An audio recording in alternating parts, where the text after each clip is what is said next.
Hello everybody, thank you very much for tuning in again. Today we're building Torre San Michele, the fortified salt tower standing guard over Cervia's canal harbour on Italy's Adriatic coast. This model traces the tower's story back to the 1690s, when it rose alongside the warehouse that once held one of the region's most valuable resources, salt. Now, I didn't have too much time to build this model, so as you can see the details will be blurry and it was small. Another challenge added to the model. Now let's get started. As usual, I started with planning. I took original pictures as a point of reference and created some drawings of how the model should look like in the end. I identified the proportions, the sizes of the buildings in relation to each other, and drew out a layout that is realistic to be built on a small size in this model. Once this was done, I continued with the foundation. For once I started with the foundation because the size was relevant this time. This model needs to be transported in luggage, so I only had a specific amount of space that I could store it in safely. In order to fit to the box, I had to choose a rather small size for this model, which makes it a bit more challenging than intricate, since the carton worked on small scale is hard to edit.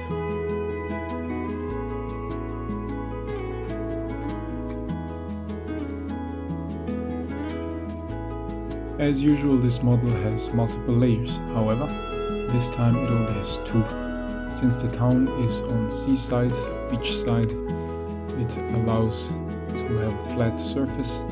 I take a ground level as a base foundation, and then I add an additional layer, which is the floor of the model, and the lower level then consists of the canal, of the water. As you can see, I put the floor on steels and then I glue the steels onto the floor before turning them around and putting them on the foundation.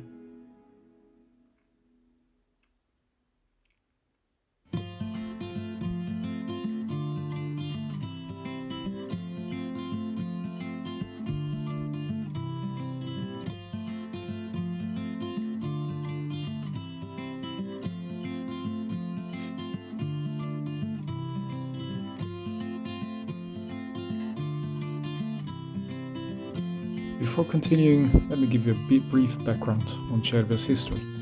Cervia's story is really the story of three cities. It began as Ficocle, a settlement of likely Greek origin near the coast, destroyed in 709 by the Byzantine exarch Theodore. The community rebuilt inland at the heart of the salt pans and took the name Cervia. But the marshy, unhealthy air around the salt works slowly wore the population down. By the early 1600s, locals were petitioning to move the town to a healthier spot nearer to the sea. And in 1697, Pope Innocent VII finally authorized the relocation. The first stone of Cervia Nuova was laid in January 1698, and the new town rose as a compact, walled quadrilateral just behind the canal harbour.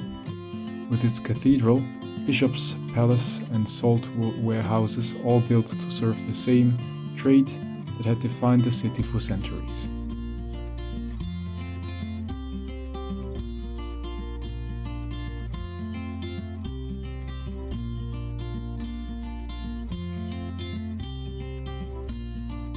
The foundation is nearing its end. I put some protective and decorative plates on the sides of the model to cover up the niches between the layers to make it look smooth and nice. Additionally, I connect the layers of the model, creating the canal walls. This I don't do by measurement, I just go by feeling. The model is quite small, which makes it hard to work with precise measurements.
Great, foundation is done. This is gonna be our main point of reference for the rest of the model and the building proportions.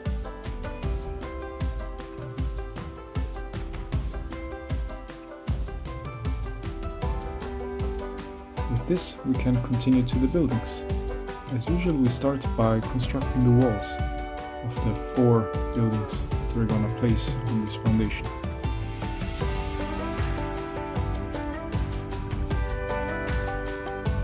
The 4 buildings consist of 1 tower and 2 salt warehouses, as well as 1 little tower that is standing in the middle of the channel.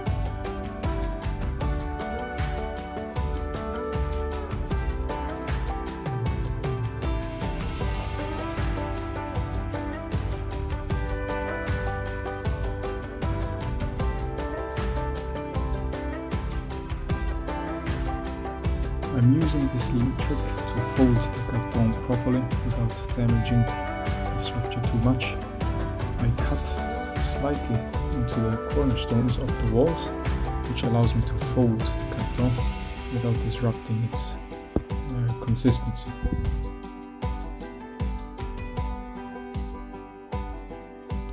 What makes this specific place so special? For this, let me dig deeper into the history of Torre San Michele. Torre San Michele was actually built before the new town itself, going up between 1689 and 1691 under Michelangelo Maffei, the treasurer of Romagna, whose patron saint gave the tower its name. Its purpose was defense. Ottoman and Saracen pirates raids were a real threat to the coastal salt shipments at the time. So Maffei had a genuine fortress erected, thought to be inspired by an old coastal defense design attributed to Michelangelo Buonarroti. The tower is square, about 13.5 meters per side, 22.5 meters tall, with walls 3 meters thick and a rooftop platform once used to spot approaching raiders.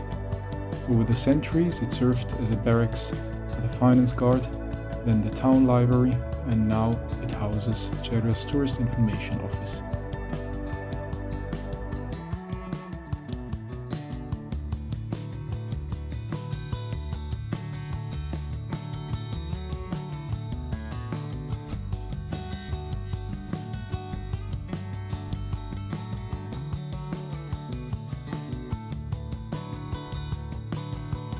As you can see, I am not separating roofs and walls. For once, I'm building them in one go. The number of buildings is not too big, so I do it in one go since it's easily and quickly done. An additional challenge on one of the warehouses is that it has 2 levels, meaning there is the main building with the main roof, and there is a little second floor which functions a bit like a gallery on top of the roof. This is a very small space, a small area, which makes it very difficult to design out of simple carton like this for a small scale sized model like this one.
The glue I'm using is an instant glue.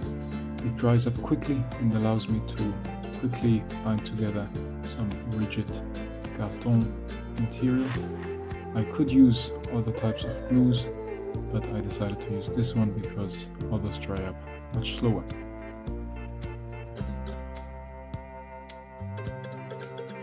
I told you about the history of the tower. Now let's move on to the salt storages around the Torre San Michele. Right next to the tower stands the Magazzino Torre, the first of Cervia's great salt warehouses, built in 1691 to store salt straight from the nearby pans. A building so central to the local economy, it was nicknamed the Cathedral of Salt, with room for up to 130,000 quintals. 2 decades later, in 1712, a twin building called the Magazzino Torre went up on the opposite bank of the cathedral, used for washing, drying and packaging the salt before it was sold. 2 warehouses were eventually linked up by an iron bridge to move goods between them. Salt production here declined through the 20th century, and the state monopoly shut the warehouses down in 1959. Today the Magazzino Torre houses Cervia's Salt Museum, Musa, while the Darsena has been restored as a modern spa and cultural venue.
Since most of the walls and the bigger roofs were done, and then continuing to compile the rather small roofs of the towers alongside the salt warehouses. This is nitty-gritty work. They're very small structures that are hard to handle and even hard to glue. It took me some time and I finally managed.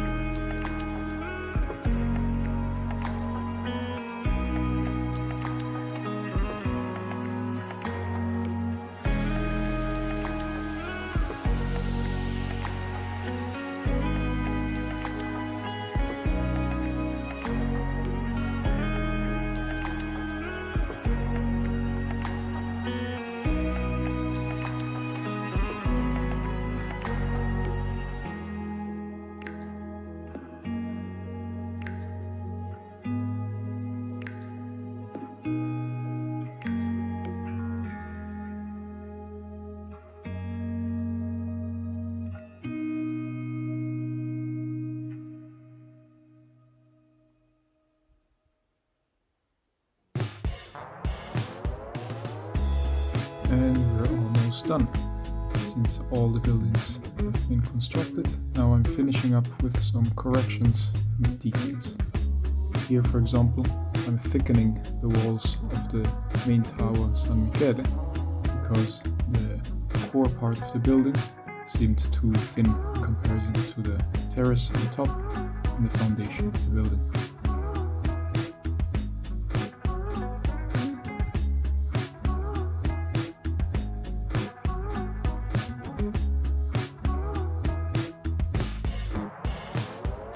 Additionally, I started constructing 2 infrastructure projects here. On the one side, there is a modern bridge right next to the tower. It's one of those bridges that can be lifted in case of ships passing through.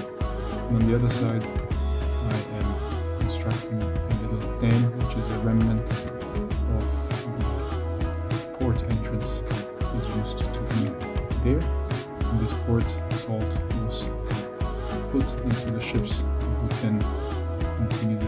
salt across the roof. And here we go. All the buildings are done and placed on the foundation, not glued yet, since more work needs to be done and painting will follow as well.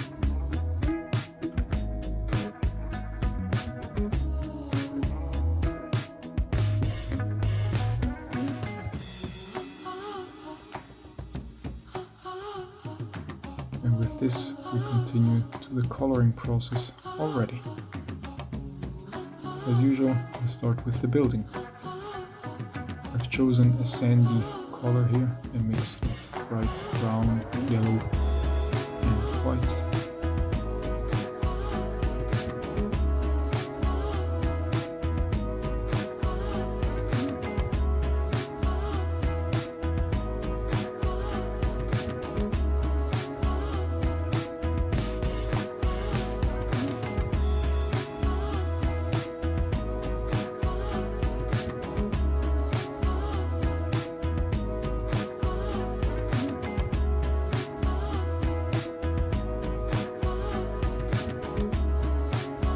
Talk to you about the history of Cervia, the tower, as well as the salt warehouses. But what do they stand along to? It's the canal of Cervia. The canal that runs past the tower and warehouses is the Canale delle Saline, an artificial waterway dug around the 15th or 16th century to link the salt pans to the sea. It lets salt be loaded onto flat-bottomed boats called burchielle and shipped out, while also carrying seawater in and rainwater out. Because the coastline has advanced nearly a kilometer since the tower was built right at the water's edge, the docks had to be extended repeatedly over the centuries using pine trunks driven into the seabed. By the 19th century, the canal had also become a permanent mooring point for fishermen from Chioggia and Goro, giving rise to the Borgo Marina district. And today, the same waterway anchors one of the best equipped marinas on the Romagna coast.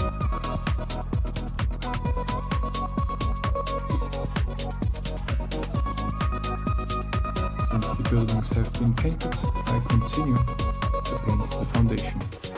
I chose a greyish color for the streets, for the floor.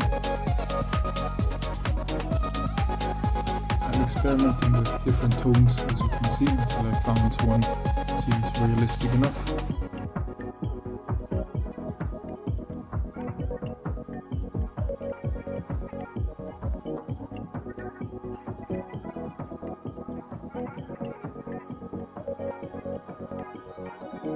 Now that the colors of the buildings have dried up, we can continue with the second layer on the roofs.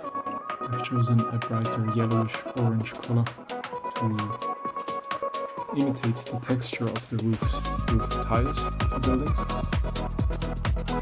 I put on in small and short lines.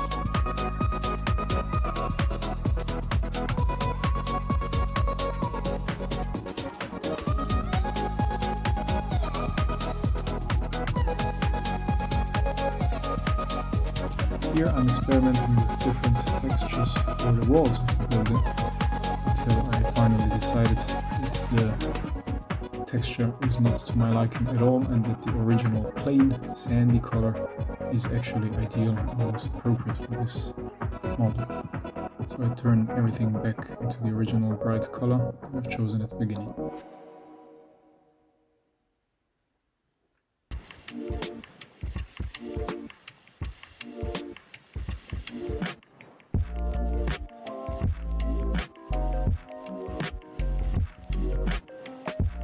And here we go. A little overview over the small buildings individually placed. As you can see, there is quite some imperfections. This is due to the small size of the model and the lack of time. Nonetheless, I believe they have turned out pretty well regarding the challenges around them.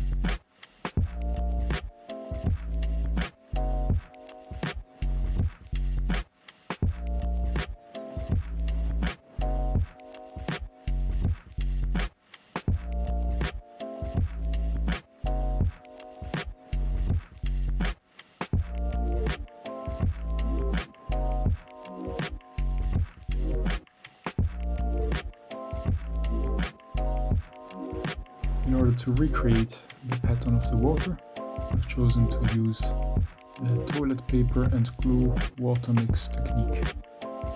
What I do is I mix water and glue. I take toilet paper, I place the toilet paper in multiple layers onto the areas that I want to recreate the water texture, and I glue it down with this glue and water mix. As long as it's wet, it allows me to transform the toilet paper into a texture that imitates water. This takes a while to dry up. It dries up quicker if you place it into the sun. And once it's dry, it's ready to be painted upon. This I'm doing here with a grayish blue that is representative for how the water in the canal looks like.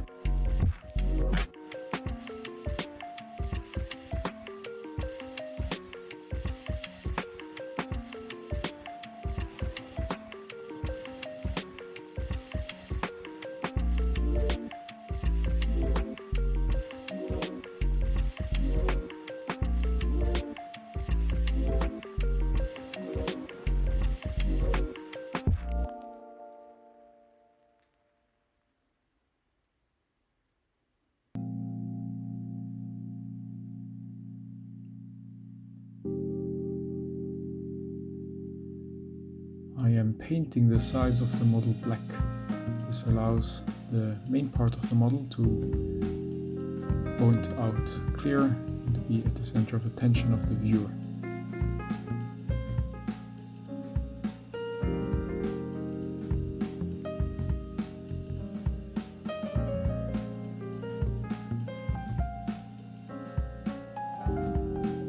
In order to accentuate the water's motion, I dry paint the canal parts with some white color, only touching the tops of the texture.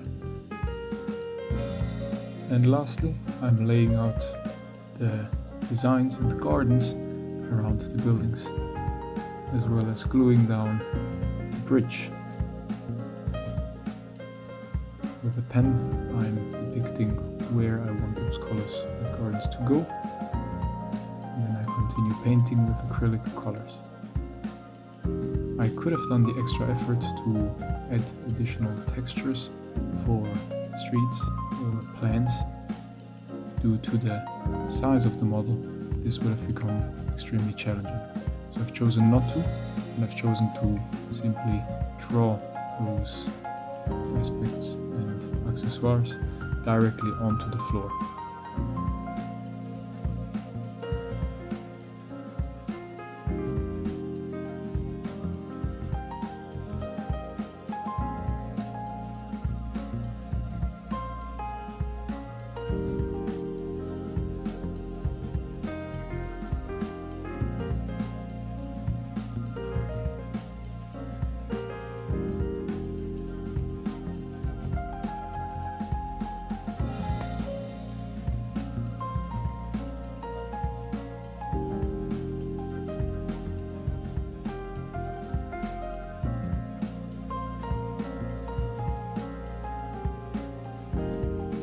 In order to imitate the tile texture of the floors, I use a pen and draw hundreds of lines on the floor plan. This makes it look like a brick formation on a grey ground floor, and it looks surprisingly good. It would have been too challenging to trying to imitate it with acrylic color without being too imprecise.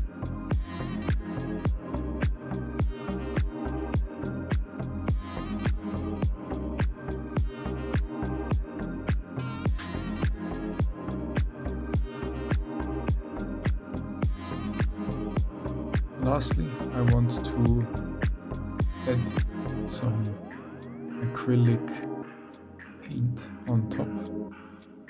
It's not really paint, it's a sealing color that once it dries up, it makes the water look very realistic and shiny. It reflects the light so that it looks like as if it was water reflections.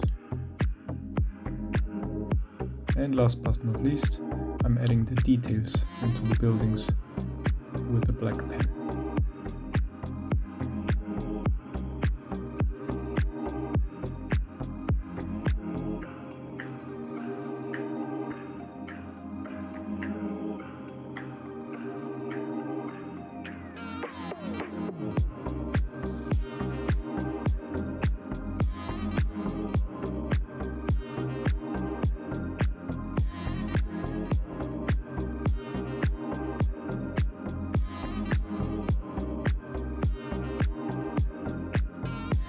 And here we go.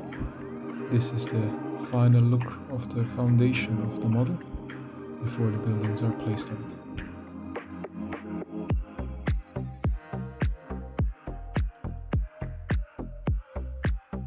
And this leaves us with the last step, finalizing.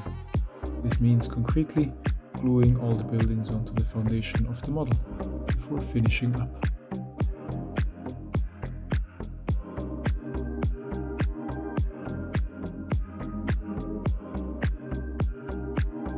And here we go. Please enjoy the last few seconds of the video, and I hope to see you soon. Have a good time, and I hope you enjoyed. Thank you very much for being here.